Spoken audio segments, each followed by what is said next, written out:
Oh, I did kind of do a fun project this weekend. So my oldest daughter's room, she's 4. I've always wanted to do like an accent wall wallpaper in her room. We're in Austin, Texas, and if you don't know, in Austin, or just in Texas, the norm is textured walls. So if you've ever seen kind of like those popcorn ceilings, it's like a very subtle version of that. I don't want to say it's bumpy, but if you run your hand over it, it's just not smooth. Like it's not like smoothed out drywall, which is very strange to me. Growing up in Alabama, every wall was flat. I'd never really like seen the textured walls. I didn't think that was something that you had. Like I thought that was in like commercial buildings. But when we moved to Austin, we were building a house, and we even asked them, we're like, can we have flat walls? And they were like, no, this is Texas. They're like, the only people with flat walls have like multi-million-dollar houses. I didn't realize that that was a thing in Texas, but because of that, it kind of made me question like if I could do accent wallpaper or if it would be like bumpy, you know, like if you could see it from across the room. Like the texture's not that big of a deal, but I feel like, you know, kind of like makeup, if you're putting a bunch of foundation over a bunch of like textured skin and acne, like it might cover up the color, but you're still, if you get close, you're going to see the bumps, right? So it's kind of like that. So I was just worried that it was going to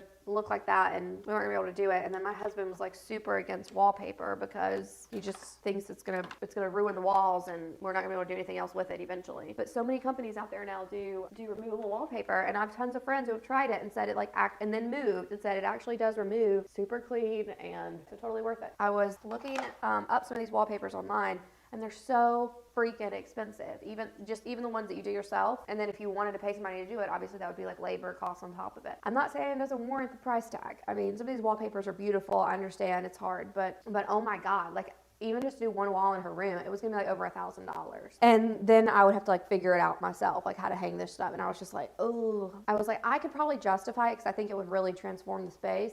But there's also like 3 or 4 other rooms that I want to do wallpaper on. So I'm like trying to pick and choose. My daughter's room in particular, her room's just like very typical soft pink, millennial pink, neutrals, white, very just like expected baby room transition in a bigger girl room. And so I was always wanting to do like a peony, rose type floral mural on her wall at a wallpaper, and you know, price tag of the wallpaper, logistics, all that. Out of any of the designs that I wanted to put on the walls, this one was the most likely that I could paint, and so I painted it. I went to the Lowe's, the Home Depot store of like 10 different colors, which in retrospect I definitely could have just gotten a sample of each. You like barely use any. That was shocking. So I have a ton of paint. Maybe I'll do another mural somewhere. I started at 4 p.m. on Sunday night, and I knocked it out by like 6 p.m. on Monday. I just powered through. I realized that as I'm saying this, I have no way to prove to you guys that I actually did this, but if you go to my Instagram, I'll post a video, or I'll post a picture of it on my Instagram. I've got some of my stories, but those will go away, but I'll post one on the grid.